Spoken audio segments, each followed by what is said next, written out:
প্রিয় ছাত্রছাত্রীরা, স্টাডি কর্নারে তোমাদের সকলকে স্বাগত জানাই। আজ আমি তোমাদের জন্য নতুন একটা বিষয়ের আলোচনা নিয়ে চলে এলাম। আজ আমার আলোচনার বিষয়টি মূলত কবি শক্তি চট্টোপাধ্যায়ের লেখা দ্বাদশ শ্রেণীর পাঠ্য একটি কবিতা আমি দেখি। কবিতাটি অঙ্গুরিতর হিরণ্যজল কাব্যগ্রন্থ থেকে প্রকাশ পেয়েছে। এখন আমি এই কবিতাটি লাইন ধরে ধরে আলোচনার পূর্বে কবিতাটির মূল প্রেক্ষাপটটি তোমাদের সামনে উপস্থাপন করব। তোমরা একটু মনোযোগ দিয়ে বিষয়টি শোনো। আমি দেখি কবিতাতে কবি শক্তি চট্টোপাধ্যায়ের অরণ্যর প্রকৃতির প্রতি এক অকৃত্রিম ভালোবাসার প্রকাশ পেয়েছে। আর এই ভালোবাসার প্রকাশ কিন্তু মোটেও অস্বাভাবিক কিছু ব্যাপার নয়। কারণ পৃথিবীতে প্রথম প্রাণের স্পন্দন অনুভূত হয় জলে, আর তাও আবার উদ্ভিদ রূপে। অর্থাৎ পৃথিবীতে প্রথম প্রাণের স্পন্দন উদ্ভিদ বা গাছপালার মধ্যেই আমরা খুঁজে পাই। আর সেই দিন থেকে আজ পর্যন্ত এই উদ্ভিদ বা অরণ্য প্রকৃতি মানব সভ্যতাকে নানা উপঢৌকন দিয়ে সেবা করে চলেছে।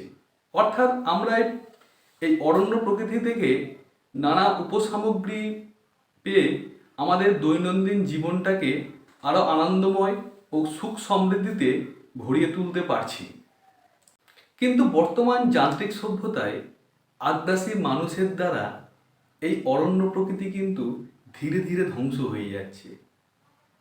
আর এই অরণ্য প্রকৃতি ও সবুজ ধ্বংসের ফলে প্রতিনিয়ত মানুষের জীবন কিন্তু অত্যন্ত কষ্টকর ও দুর্বিষহ হয়ে পড়ছে। এই মানব সভ্যতা কিন্তু তার প্রাণ ভরে শহরের বুকে শান্তির নিঃশ্বাসটুকুও নিতে পারছে না বা ব্যর্থ হচ্ছে।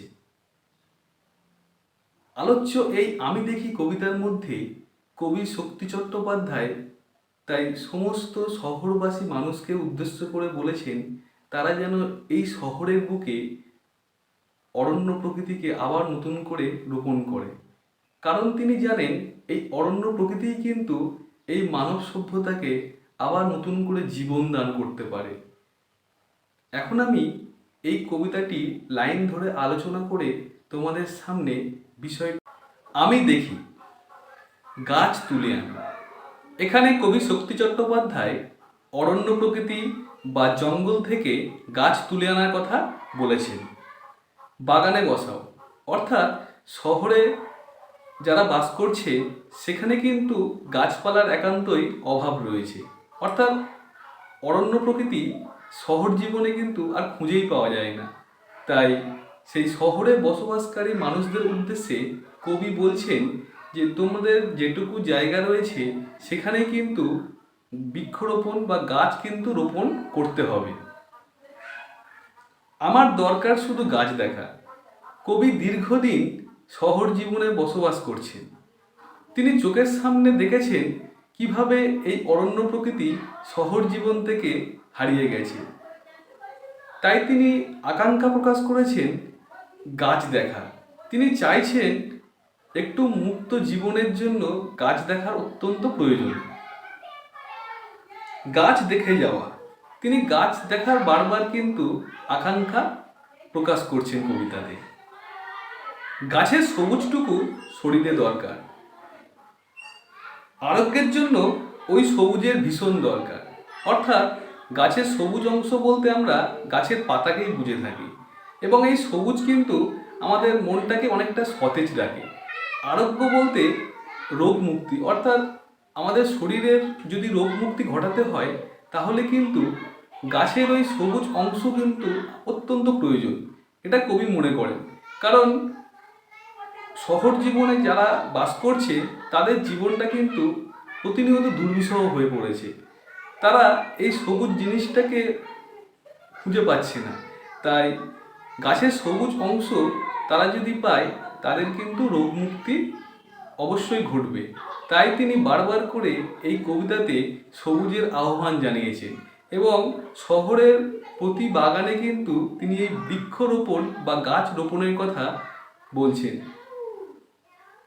বহুদিন জঙ্গলে কাটেনি দিন, অর্থাৎ কবিতার কর্মসূত্রে হোক আর যে কারণেই হোক তিনি কিন্তু দীর্ঘ দিন ধরেই এই শহর জীবনে বসবাস করছেন এবং তার কর্মব্যস্ততার কারণে তিনি কিন্তু জঙ্গলে যেতে পারেননি এবং সবুজকে উপভোগ করতে তিনি কিন্তু পারেননি।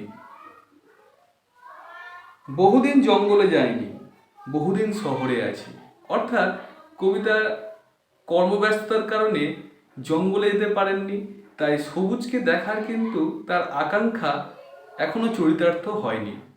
তাই তিনি চাইছেন এই কলকাতা শহরের মুখেই অরণ্য প্রকৃতিকে রোপণ করা হোক এবং সেটা হলে মানুষটা কিন্তু আরও সুস্থ এবং সুন্দর জীবনযাপন করতে পারবে এবং প্রাণ ভরে স্বস্তির নিঃশ্বাসও কিন্তু এই শহরবাসী মানুষেরা ফেলতে পারবে। শহরের অসুখ হাঁ করে কেবল সবুজ খায়। এবং এখানে তিনি আরেকটা কথা বলছেন, এই যে বর্তমান যান্ত্রিক সভ্যতায় আগ্রাসী মানুষেরা প্রতিনিয়ত এই অরণ্য প্রকৃতিকে ধ্বংস করে ফেলছে বা নষ্ট করে ফেলছে, আর এই ধ্বংস করে ফেলাটাকেই বলছে শহরের অসুখ। এই কারণেই শহরে কিন্তু নানা কারণে অসুখের কিন্তু প্রাদুর্ভাব ঘটছে। সবুজের অনটন ঘটে, অর্থাৎ এই নগর সভ্যতার বিকাশের ফলে কিন্তু আস্তে আস্তে শহরটা যান্ত্রিক সভ্যতায় পরিণত হয়েছে এবং সবুজ প্রকৃতিও কিন্তু আজ আর এই নগর জীবনে খুঁজে পাওয়া যাচ্ছে না। তাই সেখানে কিন্তু সবুজের অনটন কিন্তু ঘটেই চলেছে। তাই বলি গাছ তুলে আনো, বাগানে বসাও। তাই কবি মনে করেন যে এই পৃথিবীকে বা এই নগর জীবনকে আরও সুন্দর সাবলীল করতে হলে সেই অরণ্য প্রকৃতিকে গাছ তুলে আনতে হবে এবং শহরের প্রতি বাগানে কিন্তু তা রোপণ করতে হবে। আর তাহলেই কিন্তু এই নগর জীবনে বসবাসকারী মানুষদের জীবন আরও সুন্দর হয়ে উঠতে পারে। আমি দেখি চোখ তো সবুজ চাই, অর্থাৎ প্রত্যেকটা মানুষের চোখ কিন্তু আকর্ষণ করে কোন জিনিসটাকে? সবুজ। অর্থাৎ সবুজ জিনিসটা কিন্তু মানুষের চোখকে কিন্তু বা দৃষ্টিকে কিন্তু আকর্ষণ করে, অর্থাৎ মানুষের দৃষ্টি ধাবিত হয় সবুজের দিকে। দেহ চাই সবুজ বাগান, অর্থাৎ যে দেহের মধ্যে নানা রকম অসুখে বা কষ্টে বা দুঃখে জর্জরিত হয়েছে, সেই দুঃখময়, কষ্টময় বা অসুখময় জীবনটাকে একটু আনন্দ পাওয়ার জন্য বা রোগমুক্তি ঘটানোর জন্য কিন্তু এই সবুজ অর্থাৎ অরণ্য প্রকৃতি কিন্তু ভীষণভাবে দরকার। আর এই কারণে একটা কথা বলি যে অনেক সময় মানুষ কিন্তু যখন নানা অসুখে ভোগে তখন তারা বাইরে বেড়াতে যায়, অরণ্য প্রকৃতির মধ্যে বেড়াতে যায়। কারণ কি? তাদের সেই প্রাণ ভরে স্বস্তির নিঃশ্বাস তারা সেখানে ফেলতে পারে এবং তাদের আরোগ্য মুক্তিও কিন্তু সেখানে সম্ভব হয়। কিন্তু নগর জীবন যেখানে ইট কাঠ পাথরের খাঁচার মধ্যে বন্দি জীবন, নানা কারণে বিষাক্ত ধোঁয়া বা গ্যাস ইত্যাদি মানুষের জীবনটাকে দুর্বিষহ করে তুলছে, সেখানে কিন্তু এই অরণ্য প্রকৃতির ভীষণভাবে প্রয়োজন। গাছ আনো, বাগানে বসাও, আমি দেখি।